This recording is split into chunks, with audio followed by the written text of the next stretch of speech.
हरियाणा के करनाल में संयुक्त किसान मोर्चा ने मिनी सचिवालय के बाहर धरना शुरू कर दिया है। प्रशासन की कोशिशों के बावजूद मोर्चा के प्रदर्शनकारी करनाल मिनी सचिवालय को घेरने में कामयाब हुए। संयुक्त किसान मोर्चा करनाल के एसडीएम रहे आयुष सिन्हा पर मर्डर केस चलाने की मांग कर रहा है।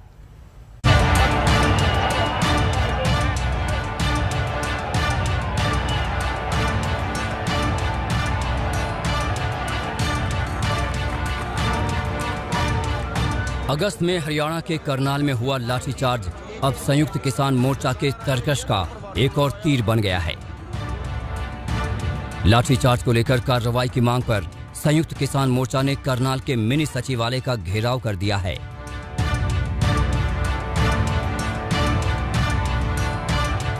इस घेराव से पहले मंगलवार को करनाल के अनाज मंडी में संयुक्त किसान मोर्चा की महापंचायत हुई थी।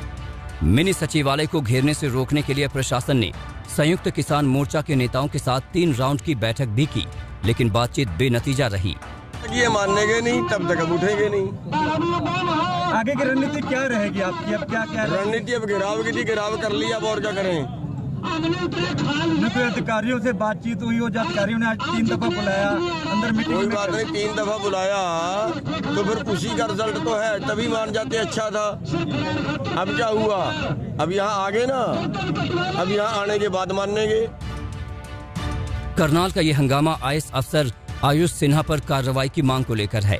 पिछले महीने संयुक्त किसान मोर्चा के प्रदर्शनकारियों पर लाठीचार्ज हुआ था और उसी लाठीचार्ज के दौरान प्रदर्शनकारियों के सिर फोड़ देने का आदेश देने वाला तत्कालीन एसडीएम आयुष सिन्हा का वीडियो वायरल हुआ था।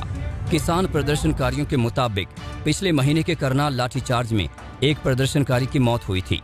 संयुक्त किसान मोर्चा आयुष सिन्हा पर मर्डर केस चलाने की मांग कर रहा है, जबकि सरकार ने आयुष सिन्हा को करनाल से ट्रांसफर किया है।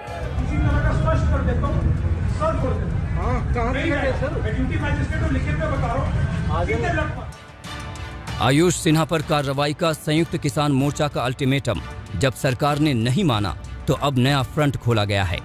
मंगलवार को संयुक्त किसान मोर्चा के प्रदर्शन से पहले इलाके में मोबाइल इंटरनेट पर बैन और धारा 144 लागू की गई थी, लेकिन प्रशासन के सामने संयुक्त किसान मोर्चा चुनौती खड़ी करने में कामयाब रहा।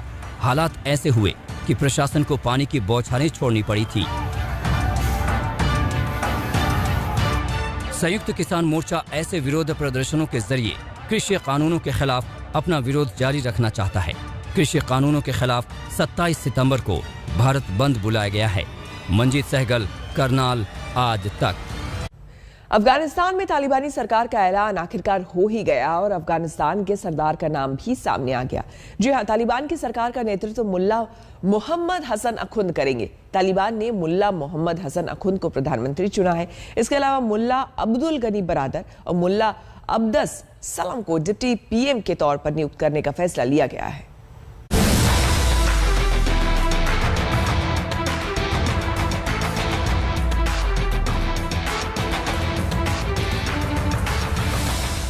अगस्त को तालिबान ने अफगानिस्तान पर कब्जा किया। 6 सितंबर को तालिबान ने अफगानिस्तान के पंजशीर प्रांत पर कब्जे का ऐलान कर दिया और अब तालिबान ने वो ऐलान भी कर दिया है जिसका इंतजार पूरी दुनिया कर रही थी। जी हां, ऐलान अफगानिस्तान में तालिबान सरकार का। ऐलान तालिबानी सरकार के उस कमांडरों के नाम का जो तालिबान की सत्ता संभालने जा रहे हैं। तालिबान के प्रवक्ता मुल्ला जबीउल्लाह ने प्रेस कॉन्फ्रेंस करके दुनिया को ये बता दिया कि तालिबान की कैबिनेट में किस किस को शामिल किया गया है। तो तालिबानी सरकार का सबसे बड़ा नाम है मुल्ला मोहम्मद हसन अखुंद। जी हां, सोमवार को द न्यूज इंटरनेशनल में मुल्ला मोहम्मद हसन के तालिबानी राष्ट्राध्यक्ष नॉमिनेट होने की खबर छपी थी और आज उस खबर पर तालिबानी प्रवक्ता मुल्ला जबीउल्लाह मुजाहिदीन ने कंफर्म कर दिया है। तो अब अफगानिस्तान के प्रधानमंत्री होंगे मुल्ला मोहम्मद हसन अखुंद। हम आपको तालिबान की पूरी कैबिनेट के बारे में बताएं, उससे पहले आपको दिखाते हैं कि आखिर मुल्ला मोहम्मद अखुंद को ही क्यों तालिबान ने अफगानिस्तान का प्रधानमंत्री चुना है। तो सुनिए, मुल्ला मोहम्मद हसन अखुंद वर्तमान में तालिबान के शक्तिशाली निर्णय लेने वाले निकाय रहबारी शूरा या नेतृत्व परिषद के प्रमुख हैं। मुल्ला हसन अखुंद का ताल्लुक कंधार से है और वो सशस्त्र आंदोलन के संस्थापकों में से एक हैं। तालिबान के एक नेता ने कहा कि अखुंद ने रहबारी शूरा के प्रमुख के रूप में 20 साल तक काम किया और बहुत अच्छी प्रतिष्ठा अर्जित की है। वो एक सैन्य पृष्ठभूमि के बजाय एक धार्मिक नेता हैं और अपने चरित्र और भक्ति के लिए जाने जाते हैं। मुल्ला हसन ने अफगानिस्तान में अपनी पिछली सरकार के दौरान महत्वपूर्ण पदों पर काम किया था, लेकिन मुल्ला मोहम्मद हसन के साथ तालिबानी सरकार में कौन कौन कमांडर शामिल होने जा रहे हैं, अब उसके बारे में अभी आपको बताते हैं। तालिबान ने अभी बताया है कि अभी एक केयर टेकर कैबिनेट सरकार की जिम्मेदारी संभालेगी।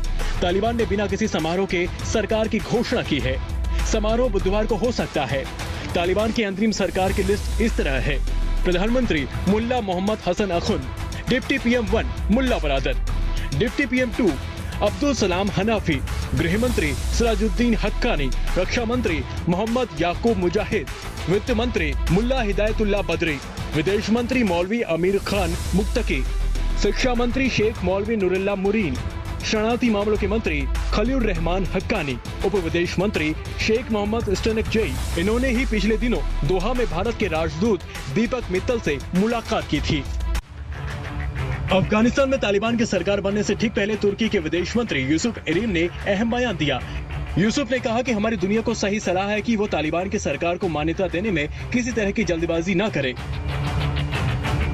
हम आपको बता दें कि इससे पहले खबर ये आ रही थी कि तालिबान ने अपनी नई सरकार के गठन के लिए 6 देशों को न्योता भेजा है, जिसमें चीन, पाकिस्तान, रूस, ईरान, कतर और तुर्की शामिल हैं। इन देशों की खास बात यह है कि ये कतर को छोड़कर बाकी के रिश्ते अमेरिका से अच्छे नहीं हैं। उधर ऐसे वक्त में तालिबान ने सरकार का ऐलान किया है जब अफगानिस्तान की राजधानी काबुल में सैकड़ों लोगों ने सड़कों पर जोरदार विरोध प्रदर्शन किया और तालिबान ने उन पर गोलियां बरसाई।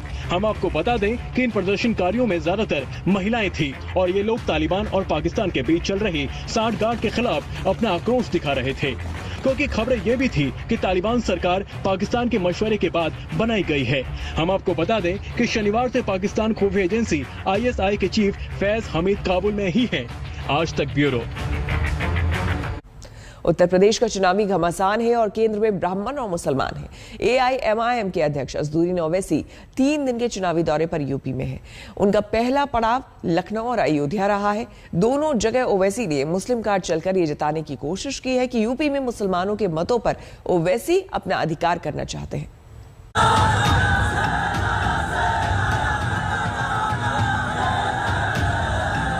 हमारा ऑब्जेक्टिव है कि उत्तर प्रदेश से बीजेपी को हराया जाए।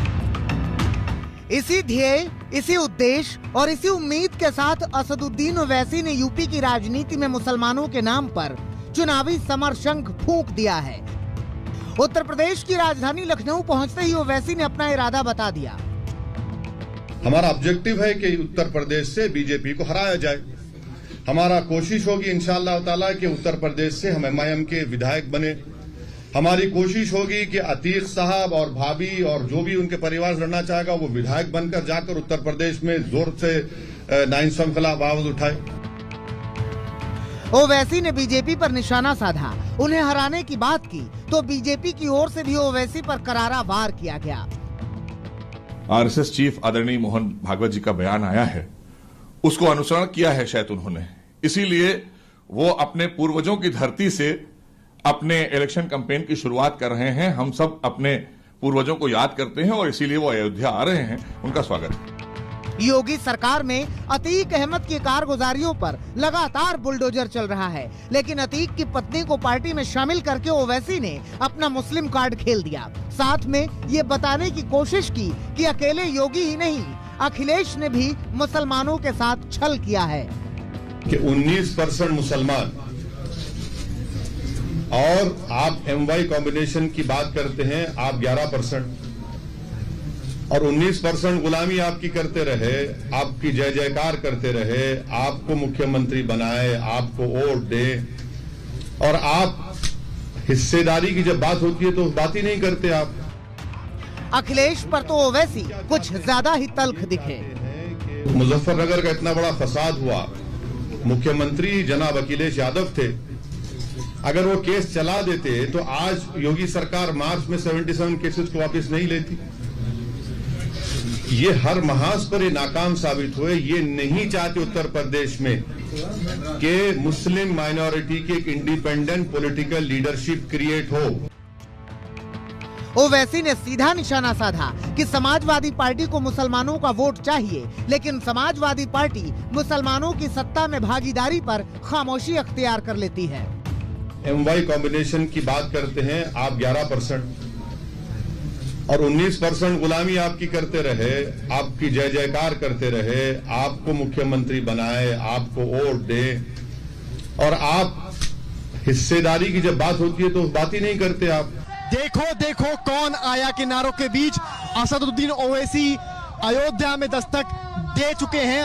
रुदौली विधानसभा सीट अहम इसलिए है क्योंकि ये मुस्लिम बहुल्य सीट है और इस पर समाजवादी पार्टी का सालों से कब्जा रहा है। तो दो बातें इससे उठती हैं, क्या ओवैसी अपना कैंडिडेट वहां खड़ा करेंगे जहां पर मुस्लिम बहुल्य सीट है, तो क्या ओवैसी सीधे सीधे समाजवादी पार्टी के वोट काटते और अखिलेश यादव से टक्कर लेते नजर आने वाले हैं। ओवैसी का यूपी में 3 दिन का दौरा है।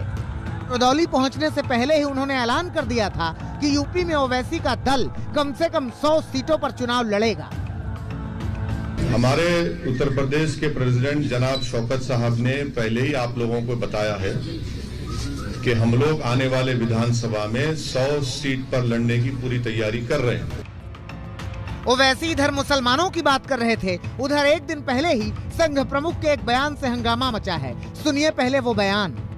हम भारत के हैं, हम भारत माता के पुत्र हैं, हम समान पूर्वजों के वंशज हैं, हम सबको स्वीकार करने वाली उदार भारतीय संस्कृति के वंशज हैं, विरासतदार हैं।